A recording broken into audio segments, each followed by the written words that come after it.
What up mga solid subscribers? So ang papanoorin po natin ngayon itong mga updates po sa ating mahalima. And syempre, shoutout kay Jiro Pages, no? Sa kanya po itong mga videos na papanoorin natin. So shoutout sa iyo Jiro Pages, no? Pahiram mo ng mga videos mo and ayun, lahat to credits kay Jiro Pages. Tayo ay saktong saktong nagko-comment lang and nagbibigay ng thoughts, mga opinions sa mga nangyari sa ating mahalima, no? So ayun, let's go. So without further ado, let's all watch this. So ayan, ang unang papanoorin po natin ito. Stel may pasabog revelation sa 24 oras tonight. Let's go! At bago ko lang simulan to ang sarap lang sa feeling na yung kaibigan mo before. Syempre kaibigan ko pa rin si Stel. Kaibigan mo, nakikita mo na sa mga spotlight talaga. Like this one, 24 hours, nakikita mo na siya. Let's go, Stel! Taking his sweet time si Stel ng SB19 sa pagsisimula ng taon. Naging busy kasi siya noong 2023 sa pagiging mentor sa The Voice Generations at kabi-kabilang commitments kasama ang kanyang P-pop group. Super nagpahinga po with family and then bumawi ng time sa kanila kasi last year po talaga wala kaming ginawa kundi magtrabaho lang. Pero tapos na ang break dahil marami raw nakalinyang gawin ng SB19 this year as a group and individually. Wow! Tuloy mo natin. Maging mas fruitful po yung career ng SB19 but also I guess doing solo careers mas maraming chance na mas ma-express po namin kung sino kami as SB19. But of course, Narinig yung sinabi ni Stel. Yan. Di ba, kung nanonood kayo ng video ko, lagi ko sinasabi yan. Lagi ko sinasabi yan. Lalo nung yung kay Pablo, di ba, meron kay Pablo time na. Ayun. Ang nagusto ko sinabi ni Stel is, kahit, alam mo yun, kahit may mga solo projects sila, hindi pa rin sila nawawala ng time sa SB19. Kasi po, aminan hindi, meron pong mga grupo, meron pong mga boy band or mga girl group, mga ganyan. No? Basta mga banda na pag nagkaroon po ng solo projects ang isa, like kanya-kanya, wala na, malilimutan na po yung banda. Like, yung purpose nila, like yung kung paano sila nagsimula, hindi yan nila natuloy-tuloy dahil may mga natuwa na sila or parang na-enjoy nila yung life as a solo artist or solo performer, no? Ang nakita ko dito, ang dami nilang projects, kabi-kabilang projects, lalo na si Stel, no? As in, sobrang dami, no? Pero hindi siya nakakalimot sa SB19, which is a very good thing, no? Dito makikita talaga na malaki ang utang na loob ni Stel sa SB19 and alam niya hindi pa po tapos yung chapter ng SB19 kaya niya ginagawa to. And yung pangalawang sinabi niya, no? Yun, kaya sila nag-solo projects is syempre isa na rin yung para magkaroon sila ng parang enough fame para sa SB19, no? Pero pinakaano po talaga diyan is para mas ma-express nila yung sarili po nila, no? Like syempre pag as a group kayo, no, hindi mo pwedeng gawin yung gusto mo. Pwede mo siyang gawin pero syempre may limitations, like pag ginawa mo yan, hindi all the time na ikaw. And kunyari si Pablo, hindi niya pwedeng all the time na siya lang lagi, no? And si Stel, hindi all the time idea niya lang palagi, no? Kumbaga share of thoughts, no? Kumbaga pa rin siya, kumbaga may limitations pa rin siya, no? Pero unlike pag solo projects po kayo, no, and solo performer or basta solo kayo, no, talagang may express po kung ano mong gustong gawin, kung gusto mong maging artista or kung gusto mong gantong klaseng music, kung gusto mong gantong bihes or kung gusto mong gantong diskarte, no, bahala ka sa buhay mo kung gusto mong gawin. Pero ayun, kaya advantage din or maganda rin yung ganto, no, na meron kayong freedom sa ginagawa nyo, no. Hindi lang yung masyado kayo nakakulong, no. Pero ayun, at least, ayun, sobrang natuwa ako sa sinabi ni Stella. Talagang hindi sila nakalimot sa SB19, no? Kasi pag ganyan, may tendency po talaga mabuwag yan. Ang dami ko na pong nakilalang ganyan or ang dami ko ng kilalang mga artists or bandang na nangyari sa ganyan, no? Nauwi sa ganyan. Yung pag nagkaroon ng solo yung isa, nabubuwag talaga, no? And I'm hoping na hindi po mangyari sa SB19. And I'm very sure naman na hindi mangyari sa SB19 yun. Trust me, let's go, no? Hindi mangyari yan. we prioritize the group pa rin po SB19 kasi ayun, yun no? naman po talaga yung number one na goal Nitong linggo. Oh, di ba kakasabi niya lang, di sinabi ko na pero sinabi niya agad, pinost kayo, no? So yan, priority pa rin nila SB19 despite na may mga solo projects sila, pero SB19 will always be their number one priority.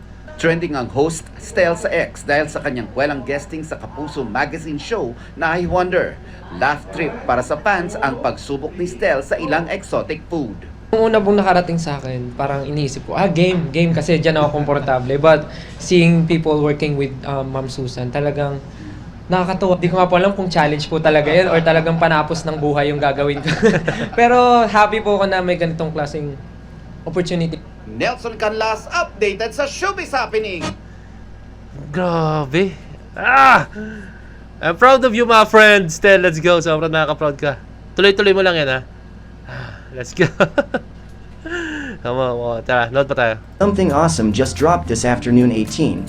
Amidst all the ongoing solo projects and endeavors of SB19 members, the official TikTok account of our Mahalima released a TikTok video of all the members doing their mind-blowingly viral track Ginto, with the caption Ginto Paran Sa 2024.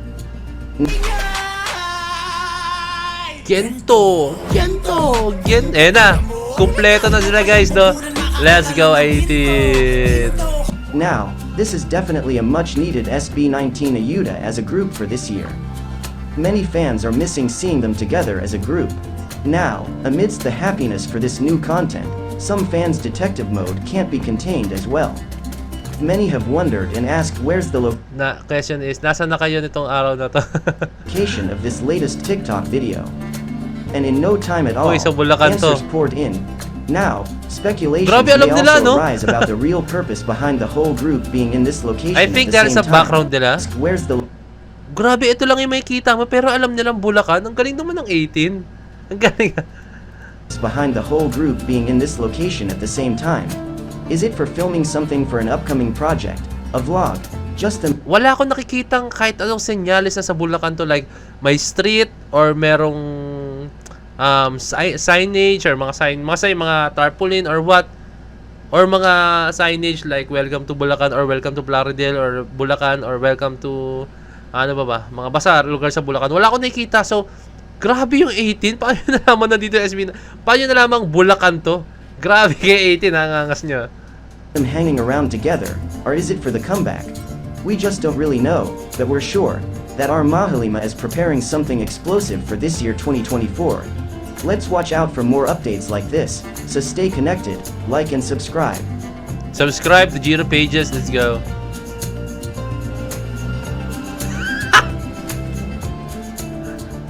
Gagi. Akala ko gagawin ni Jai yung sa Ben and Ben. Ting, ting, ting. Ay, ting, ting. Akala ko gagawin niya.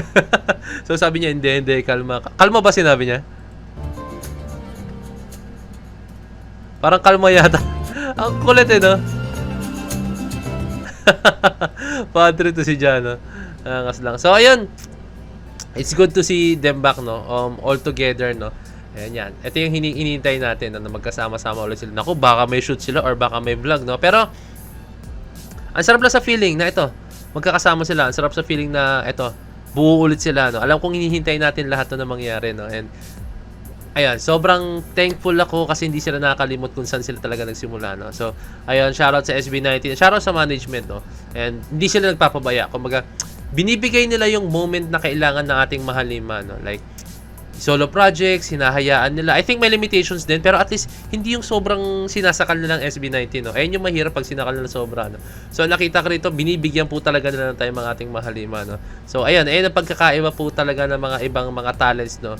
Ibang mga management, mga companies, no, sa kumbaga kinukulong nila masyado, no, which is gusto kong ginagawa diskarte dito ng 1G Entertainment, no. Talagang binibigyan nila talaga ng ng parang magandang diskarte or magandang direction sa SB19 every member, no.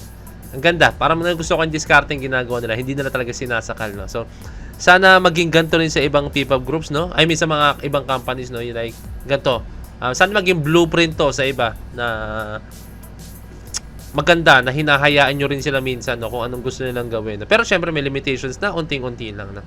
So ayan, 18 alam nyo na, no? Marami tayong abangan sa SB19 and subscribe kayo syempre sa mga channels nila, sa mga pages nila and pages. Siyempre, marami silang page talaga, no? TikTok accounts, lahat ng accounts nila, no? And follow nyo yan dahil I think this 2024 may pasabog na mangyayari talaga sa ating Mahalima sa SB19. So, yun lang. Kung may request pa kayo, comment down below or message nyo ako sa aking Facebook page ng Point to Pen. So, DC Point to Pen sa ating. Peace, G.